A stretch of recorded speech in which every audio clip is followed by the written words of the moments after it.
Hey everybody, welcome back to the Menschwarmers. I'm here with my friend Gabe. We're going to talk about all things Jews and sports. Gabe, how you doing, buddy?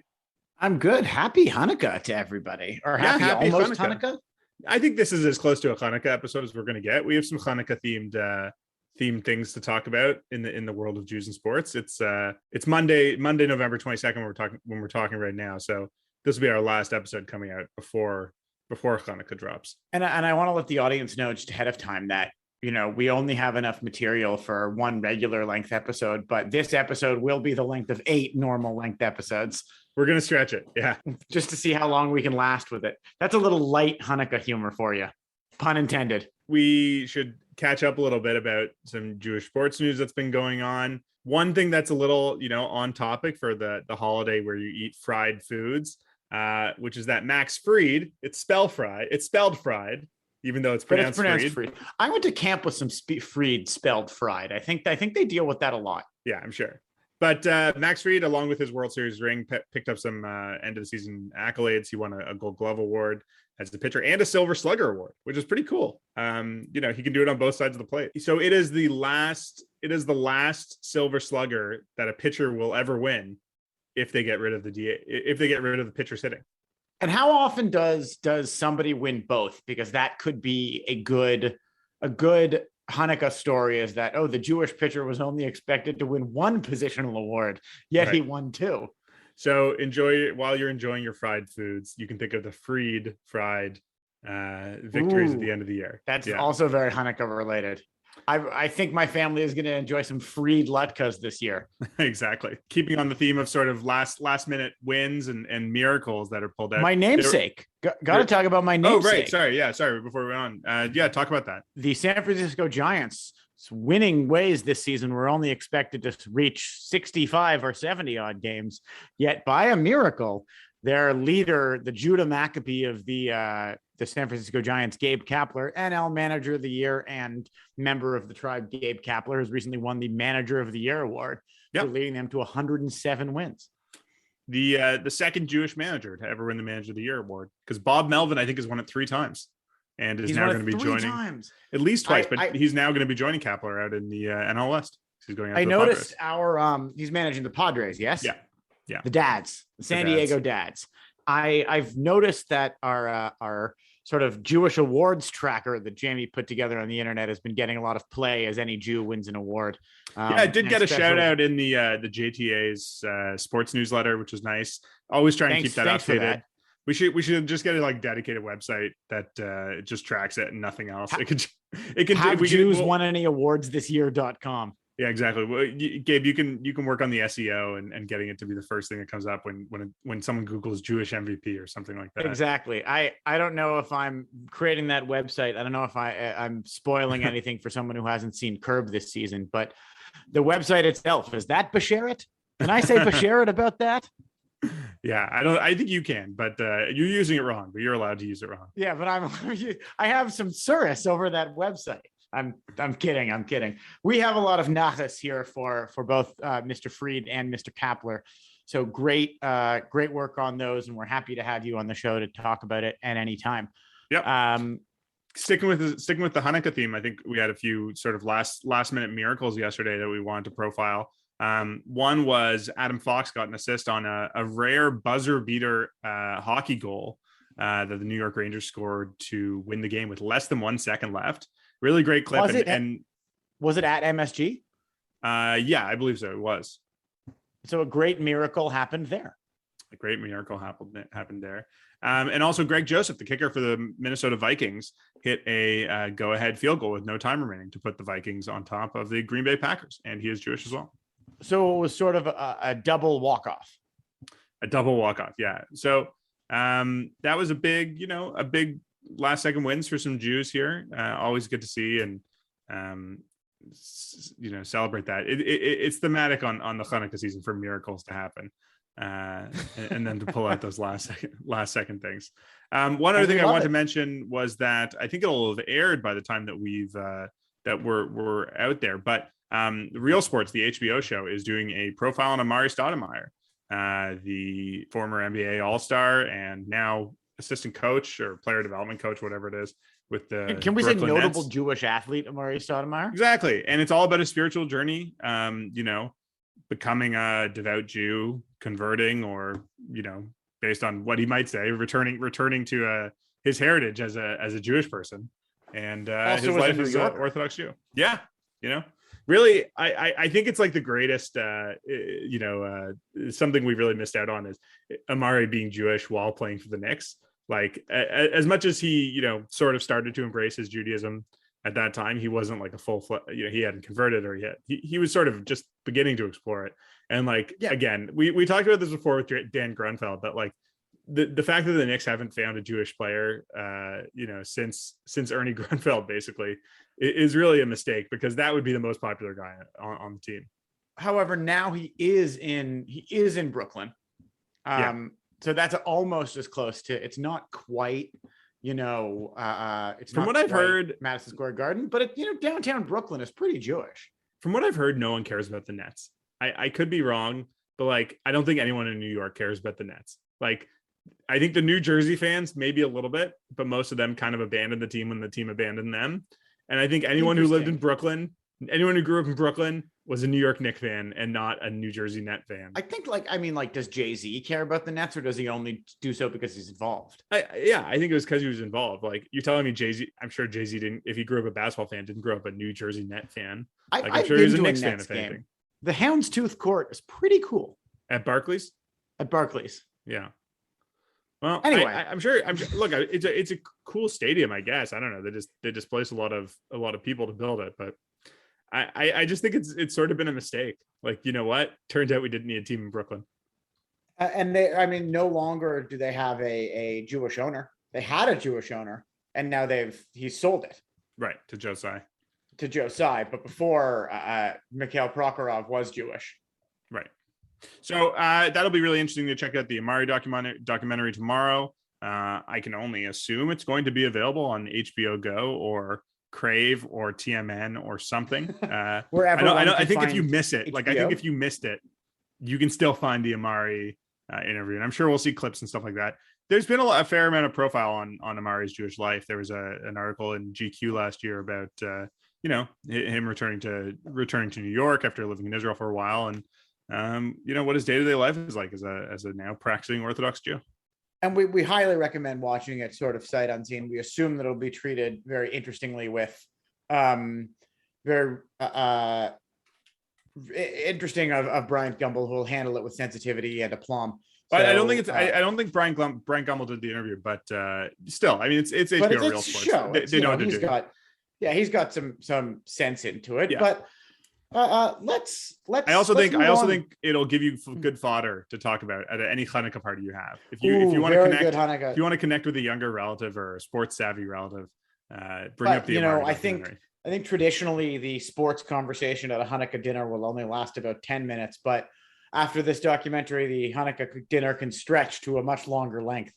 You know what's being stretched? Your telling of this joke. This bit? Repeatedly. This bit's being stretched. It is some light Hanukkah humor. I got one more Hanukkah joke. This is another joke courtesy of my wife. Okay. Which is, what does Hanukkah and professional wrestling have in common? What's that? Much more oil than you think. It's okay. We're getting a nod of approval from producer Michael, which he usually responds with nothing. So I'm proud of that. Yeah. Something I want to address before we get into the meat of the show. Sure. It's not necessarily sports, but it is Jews related in competition. But I'm a little upset we didn't lead the show with this. But we have a Jewish sexiest man alive. Oh, right. Paul Rudd is now the sexiest man alive, and he's not just ageless. He is also Jewish. Good for Paul Rudd. That's how old is he? I feel like it's pretty old to be getting the sexiest man alive honors. He's 52, which I don't think is the oldest sexiest man alive. I think they gave it to like a pretty over the hill Nick Nolte. Okay. And this is like a scientific thing, right? Like they're polling, experts and going into detail. Like everybody, I'm pretty sure there's phrenology involved. Yeah, it's not like just the editors of People Magazine pick it, right? There's like some real hard science here. There's some real hard science in here, and I looked into into this, I thought he was going to be the first Jew. No, because I know who it was. It was Adam Levine won a few years ago, right? So you know the history of this. Adam Levine has been the previous Jewish sexiest man alive. Right. And he, I think, was the first Jew, not the maroon fifth Jew, but the first Jew. And it's nice for the Jewish people that sort of the sexiest man alive is Ant-Man. Yeah, that's good. Maybe sort of a Jewish, kind of a nebbishy way to do it. I think we're trying to highlight Jewish athleticism in a way that doesn't necessarily jibe with people's preconception about Jews or Judaism, or even Jews' own conception of Judaism and who Jews are. And I feel like being the sexiest alive is also a similar thing, where it's also a thing, an unexpected. So thing a nice thing to Jews. celebrate. And Paul Rudd, of course, the star of a Jewish sports movie, The Catcher Was a Spy, the Mo Berg movie, which I don't think either of us have seen, but was supposed to be pretty bad. It was supposed to be pretty bad. It is an interesting book. It's an interesting book. We've talked about Mo Berg before. He was sort of like a journeyman catcher in Major League Baseball, but was sent on a tour of Japan as like a baseball player, and did some spying on pre-World War II Japan. Really, interesting guy. The book about him, the author of which I'm blanking on right now, is really interesting. But Paul Rudd did star in that movie, and now starring in that movie where he plays a psychiatrist, Will Ferrell, which it seems to me to be doing a bit of Jew face. I mean, not from him, but from Will Ferrell and Catherine Hahn. I haven't actually watched it, so it's unfair to judge it, but I saw the trailer and it seems it's a bit Mrs. Maisley. It's a little bit Mrs. Maisley. It's quite. I mean, Catherine Hahn, Will Ferrell, these people are not Jewish. And I don't think a lot of people think Catherine Hahn's Jewish. I don't think a lot of people think Will Ferrell is Jewish. But I want to go back to Paul Rudd for a second here. Sure. Starring in this. I think he's got a long sort of career of playing like obvious Jews. First of all, something to connect with the Canadian Jewish news, allegedly he had his bar mitzvah in or around Toronto, which is something that most people don't know about Paul Rudd. But very early, I think one of his first sort of big Jewish roles is playing sort of the sassy cousin Josh Horowitz in Clueless. He's not the cousin; he's the sibling. He's his stepson. Stepson. There you go, the stepson. Who she was very protective over sexually, which is something that Cher was. So maybe something, he's broken free from being the sexiest man alive. I looked up, I'm wondering this one question about the sexiest man alive. I wonder if the 2010s edition of Adam Levine and Paul Rudd is to make up for all the times they've given it to Mel Gibson. Which is a long time ago. I also, for every Gibson, there's got to be a Rudd. I think that's sort of a general Hollywood rule now, but I'm surprised it took them that long to find a Jewish one. Mark Harmon won it many years ago. I had thought Mark Harmon was Jewish. He can pass. He's not Jewish.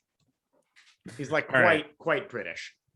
Why don't we take a quick break and then we'll come back with a little bit of a Hanukkah feature. No guest today, just me and Gabe doing this sweet jazz. Yeah, we'll be back in a few.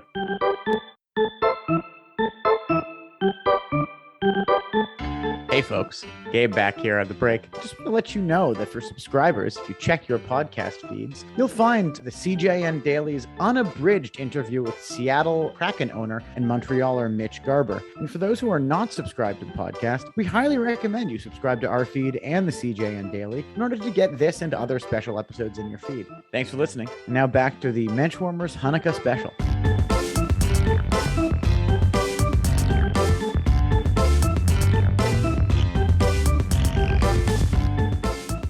Well, happy Hanukkah once again. We're now here into the meat of our show, the tuchus of our show, as we continue to chat about Hanukkah and Jewish sports. Jamie, what's our topic of conversation for today?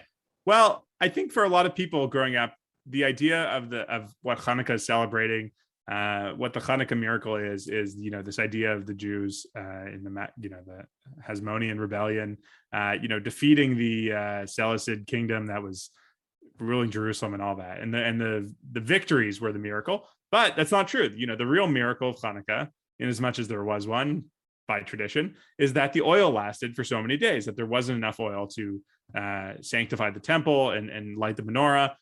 There was only enough oil for one day, but that oil lasted for all of 8 days, which is why Hanukkah is celebrated for 8 days.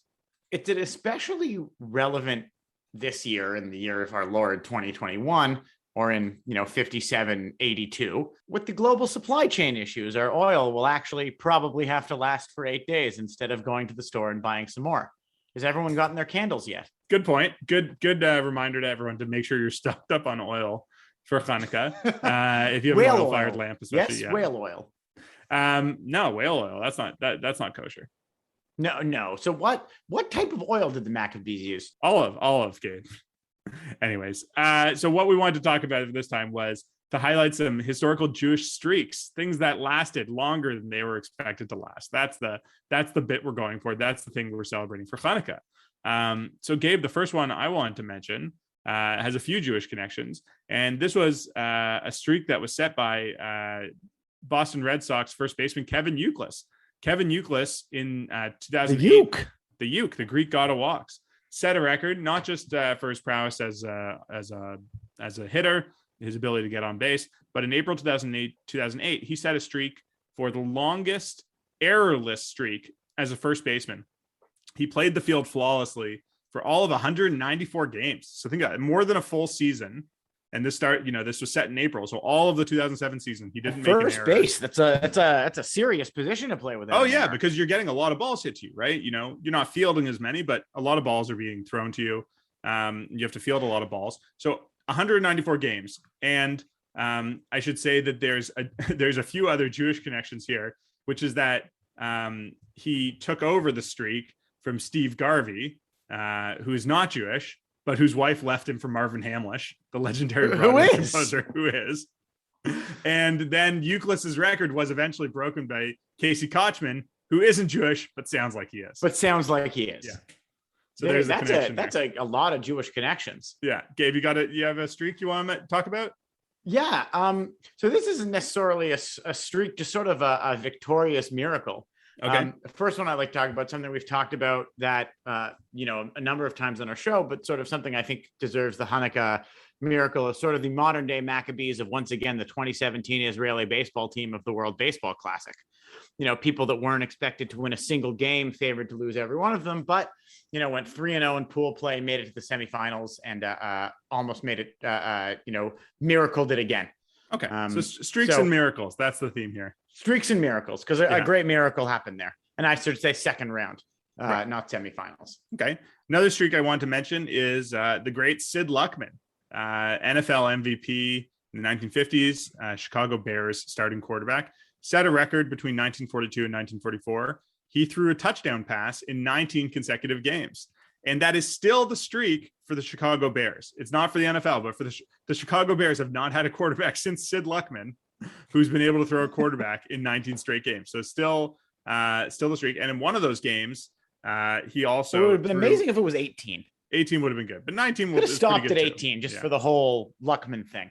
Well, in another game, he did set the record for most touchdown passes in an NFL game with 7 back in 1943. And that's only been done 8 times. So that's pretty impressive that he was the first, I think, to do it. And, it's only been done 7 times since. So 2 really impressive streaks by Sid Luckman, one of the all-time great NFL, Jewish NFL players. That's amazing. So sort of the next big news I want to talk about, sort of a winning streak that is sort of related to what we were talking about, this year, especially Maccabees. I'm sure people know this, but it's a good time to mention the Yeshiva University basketball team, who is currently on I believe it's a 2.5 year, 70 odd game. 41 game games. 41 game. But who knew that they had such a good D3 basketball team, and they continue to ride that wave, letting that oil burn as long as possible. Yeah, sorry, I should have mentioned that. I think that was going to be the whole basis for setting this up, but somehow I got stuck on Hanukkah. There's a great article written by Gary Belsky on ESPN about Yeshiva University. They have the longest winning streak of pretty much any college basketball team in the U.S. They're playing in Div 3. They are playing, the not exactly mighty teams of Sarah Lawrence and Long Island State or, just other, New York, Hunter College, stuff like that. Other New York area colleges not known for their athletics, but it still takes something to win 40 plus games. And, they're ranked number 2 in the country in Division III. They really have a chance to go all the way and win the Division III basketball title. So that's an important streak to keep up. And something we're going to keep up with throughout this college basketball year. I also want to talk about, this one is sort of a stretch, but it's the other half of this side, which I want to talk about. In that, in 2006, a Jewish student named Frederick Newman at Caltech set a world record for consecutive 3-pointers in a row. Okay. Which was 208 consecutive 3-pointers. During a game or just in the gym? Like just in a gym. Right. Now, this is relevant because the reason he had chosen 208 3-pointers in a row is it is right after the Caltech basketball team, also in Division III basketball, had lost 207 games in a row. Right. So the Jewish student, not a basketball player on the team, decided to break their loss record with his own record. So there's your Hanukkah streak for Caltech. I'm going to guess that at some point during that 207 game losing streak, Caltech had some Jewish players at some point. A Jewish player, had to be. Just based on the composition of that university, being enough Jews that have gone there. Yeah. I would assume so. Yeah. If we can get intern Jake on that, maybe finding out if indeed he has one.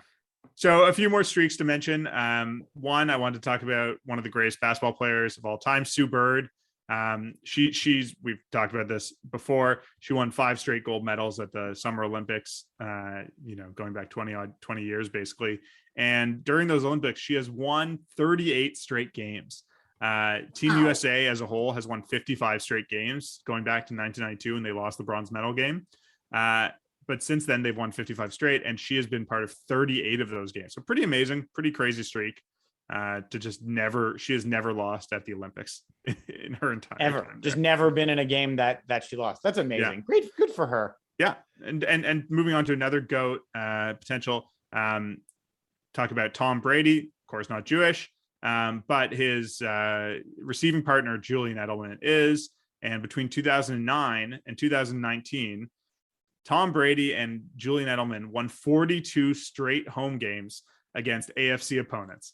Okay, so this is cherry picking a little bit, but let's think about that. That's pretty good. Yeah. So in games when they both Edelman and Brady played for 10-year period, and probably 5 or 6 of their home games every year would have been against AFC teams. They did not lose a home game during that 10-year span when they were both in the game. So between 2009 and 2019, they eventually lost the Kansas City Chiefs at home at Gillette. But that's pretty, again, I know it's a little cherry pick, but that's a pretty amazing streak when you think about it. Like most teams, don't will eventually lose. Yeah. You lose a game home. That's quite amazing. Yeah. I have another remarkable streak that I found now. It's not, I would say it's a little bit Jewish. Okay. It's Jewish light as we get into the dregs of this. But in track and field, there's a very famous hurdler who went 11 straight years without entering a competition he did not win. Wow. Who is that? Including 2 Olympic gold medals. His name was Edwin Moses.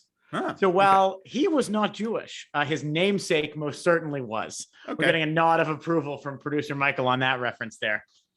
And one more that I just wanted to mention was NBA legend Dolph Schayes, someone who we talked about quite recently a few times. Not the NBA's original Iron Man, because somebody else I think had set the record, but Dolph Schayes did play in 706 straight NBA games while he made 12 straight NBA All-Star games. So 706 is pretty impressive. I don't know exactly how long an NBA season was at that time, but I think it was more like 50 or 60 games.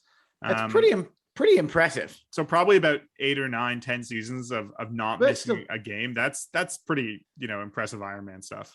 10 seasons without anything. Yeah. That's quite amazing. So if anyone knows any other Jewish sports streaks, things that didn't expect to last, but ended up going a long time, send them our way. We're happy to talk about them in the future.